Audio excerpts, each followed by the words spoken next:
What is up, ladies and gentlemen? We've got the Tease The League boys back to give you a quick preview of this Thursday night matchup. We've got the Tampa Bay Bucs coming off of two losses in a row, two not so great games, heading into Buffalo to play the Bills, who are also off of two not so great games. So, Gage, what are your thoughts on this matchup? Yeah, as I've kind of stated before, not a huge fan of Thursday night here, and I think we may get another kind of ugly game here.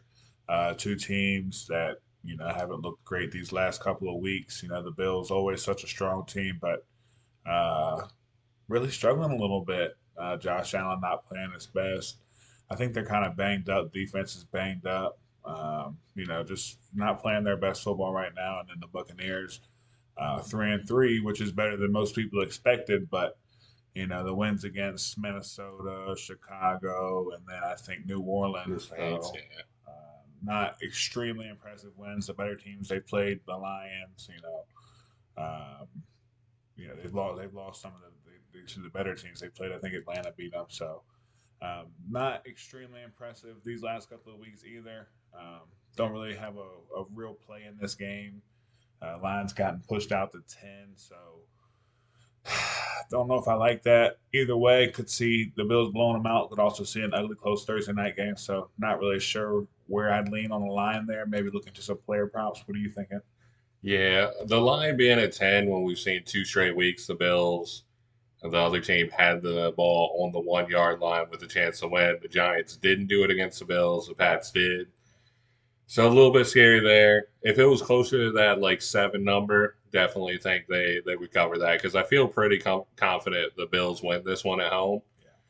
Also, that total 42 and a half, 43 and a half. A little bit scary because there's going to be some consistent wind with some gusts, like the wind to be about 8 to 10 miles an hour, could gust up to 20.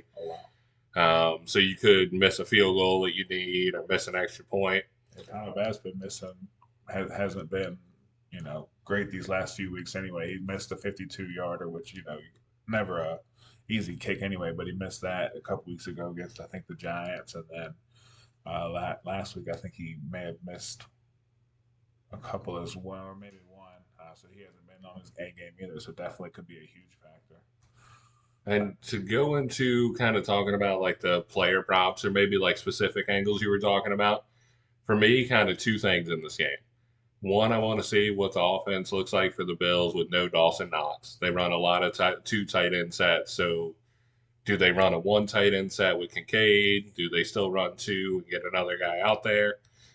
And then, probably the most intriguing matchup, we've got a really good red zone offense with the Bills who score touchdowns on about 71% of their red zone drives. And then we've got the Bucs, who are actually the number one team for defense in the red zone, only giving a TD up about 22% of the time. Right? Red zone matchup, we definitely could see a Josh Allen touchdown. yeah, Teams that are really good in the red zone, sometimes it takes a quarterback to go ahead and score one on the ground to really, break through that. really like that play. You can see a Tampa Bay defense really covering everything up, and then Josh Allen having to evade and make a play with his legs, maybe even from the 5 yard line or so, and maybe even run somebody over. He's that kind of guy. He can do those kind of things. So I like that. I like that. Maybe that play right there, Josh Allen anytime. But interesting matchup tonight. Um, we'll definitely see how it plays out. Don't really have a bet that we want to make sure y'all are on, but appreciate everybody tuning in, and we'll see how this one plays out tonight.